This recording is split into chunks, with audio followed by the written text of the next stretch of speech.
स्वामी जी, छठ पर्व की आज से शुरुआत हो रही है। आज नहाए खाए का दिन है। छठ व्रत की शुरुआत करने से पहले शरीर को तैयार करना भी बड़ा ज़रूरी है और ये परंपरा कितनी साइंटिफिक है।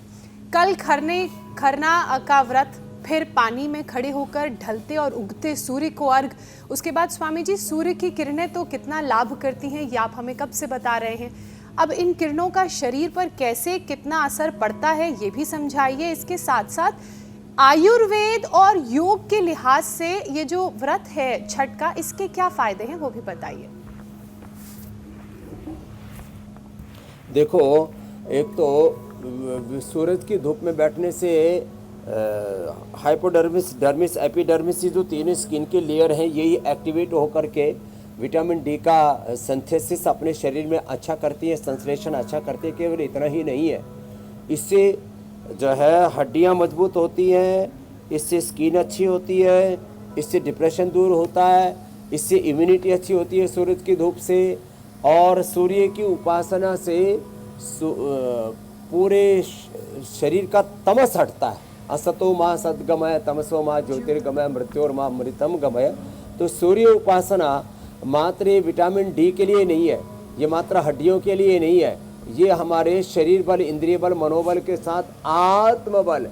दिव्य सूर्य सहस्रश भवेत युगपत उत्थिता यदि भास सदृशी साक्षात भास महात्मा। श्रीमद् भगवद गीता में कहा कि जो योगी ऐसी सूर्य उपासना करता है, सूर्य का त्राटक 5 मिनट से लेकर के सुबह के सूर्य का आधा घंटे तक और कुछ तो 1 घंटे तक का त्राटक कर लेते हैं, उनको भूख प्यास पर भी विजा हो जाती है। जिनको बहुत भूख लगती है ना, सूर्य का त्राटक किया करो, ये आंखों के लिए भी बड़ा अच्छा होता है। आंखों की रोशनी अच्छी होती है और मस्तिष्क से बहुत ही प्रतिभावान हो जाता है। तो सूर्य जो है ये अजस्र अक्षय ऊर्जा का स्रोत है और इसलिए हमारे यहाँ पर तो वेद के मंत्र ही है, स्वस्थ पंथा मनुचर्य में सूर्य चंद्रमा भी है। दिन में सूर्य और रात में जो चंद्रमा और तारे हैं ना, उनकी जो छाव में जो बैठते हैं ना, उनका तो जीवन एकदम फूल की तरह है। जैसे मैं बार बार कहता हूँ, पिंड में ब्रह्मांड है और आत्मा स्वयं ब्रह्म रूप है। तो एक एक व्यक्ति में अनंत जो ज्ञान, भक्ति, शक्ति, सामर्थ्य है, वो भीतर का सामर्थ्य पूरी तरह से अभिव्यक्त हो जाता है स्वामी जी। और आज से तो हम एक और भी नया अभियान शुरू करने वाले हैं।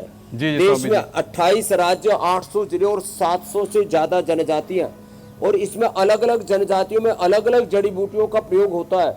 चमत्कारी जड़ी बूटी लो तुरंत जॉन्डिस ठीक, जड़ी बूटी लो तुरंत लिवर प्रॉब्लम ठीक, fatty liver, liver cirrhosis, hepatitis ठीक, जड़ी बूटी लो क्रिएटिनिन लेवल नॉर्मल, जड़ी बूटी लो हार्ट के ब्लॉकेज खत्म, ऐसे गांठें खत्म, ऐसे कैंसर तक खत्म हो जाता है। ऐसे ये जनजातियों से ही आयुर्वेद का उद्भव हुआ है। ये जो आयुर्वेद में, अथर्ववेद में, और फिर जो है आज अश्विनी कुमारों ने, महर्षि चक्षुष धन्वंतरी ने जो जड़ी बूटियों का ज्ञान हमें दिया, हाँ, ये हमारे जो वनवासी हैं, आदिवासी हैं, भारत के जो मूल निवासी हैं, उन्होंने इस बारे में बहुत पुरुषार्थ किया। स्वामी जी उनकी जीवन शैली में ये आपके इलाके की जो जड़ी बूटियां हैं, ये प्रकृति जड़ी बूटियां जिसका आप जिक्र कर रहे हैं, वो घुल गया है। अभी स्वामी जी आपने कहा ना कि असतो मां सत गमया, तमसो मां ज्योतिर्गमया, मृत्योर्मार अमृतम गमया। मुझे स्कूल के वो वक्त याद आ गया जब रोजाना सुबह सुबह प्रार्थना सभा में हम ये मंत्र उच्चारण करते थे, लेकिन शायद जिंदगी की भागदौड़ में कहीं छूट गया। लेकिन आपने एक बार फिर से याद दिला दिया कि किस तरह से जीवन शैली को अगर हम ठीक रखते हैं, चाहे वो पर्व हो, त्यौहार हो, हमारे जीवन में हमें ये जीना भी सिखाते हैं और लाइफस्टाइल कैसे सही हो पाते हैं और कैसे ये हो